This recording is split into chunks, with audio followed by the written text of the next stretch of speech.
Hey guys, welcome to Nicole Tries.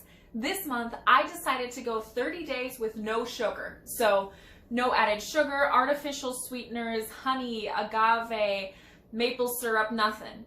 And as a person who doesn't drink soda and loves fresh fruit, I optimistically figured, yeah, 30 days. I can do that. You know that means no alcohol, right? Fun. Yep. It'll be fun. I mean, it's only 30 days. It's the height of audition season here in New York, and I'll be so busy I won't even think about it. And then a few days in, this happened.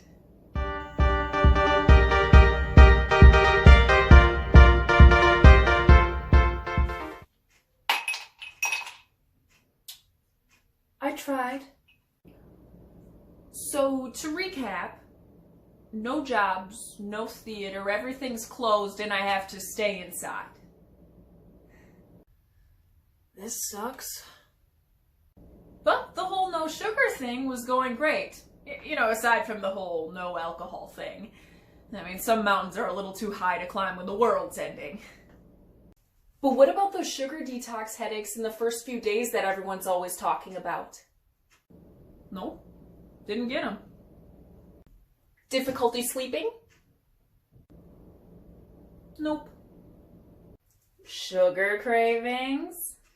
Not for the first 2.5 weeks. Unfortunately, once I stopped having daily access to cheap, fresh fruit, some of those old cravings started knocking on my door. God, I miss cheesecake. But I never gave in. No, but I really wanted it. 3 weeks into the challenge, a cheesecake even made its way into the freezer. Yeah, that did happen. But I knew I would want to celebrate my month of victory with my favorite food.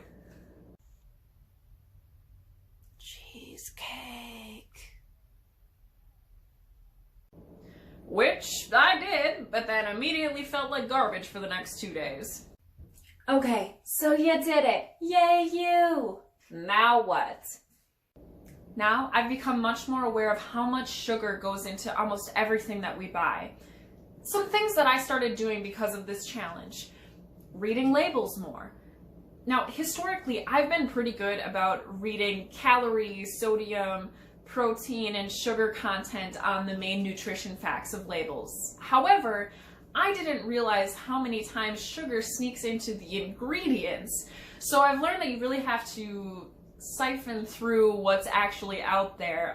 Sometimes it says 0 grams of sugar in something, and then you go to the ingredients and oh, there they are, or with a sneaky other name, or a more natural sweetener, but still a sweetener nonetheless.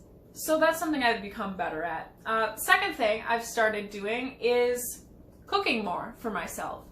Now, I love cooking. I just kind of stopped doing it when I would be living by myself or with just one other person.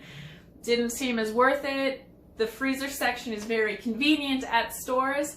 However, so often in things like pasta sauces and bread that you buy from the store, it has so much added sugar.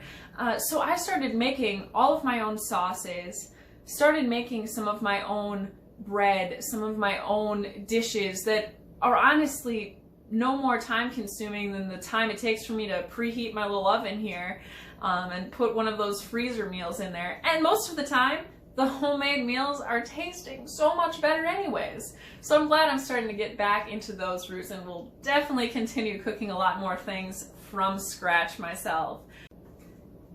And finally, being more cognizant of my choices. My biggest takeaway from this challenge is being more aware of what I'm putting into my body to nourish it. Now, does this mean that my diet is going to be perfect? No. Does it mean that I'm still going to have the occasional sugary treat? Absolutely. But I will definitely be more aware of what is going inside of my shopping cart every time I go to the store. Hey guys, I hope you liked the video. But as with anything, please be aware that this was my own personal experience.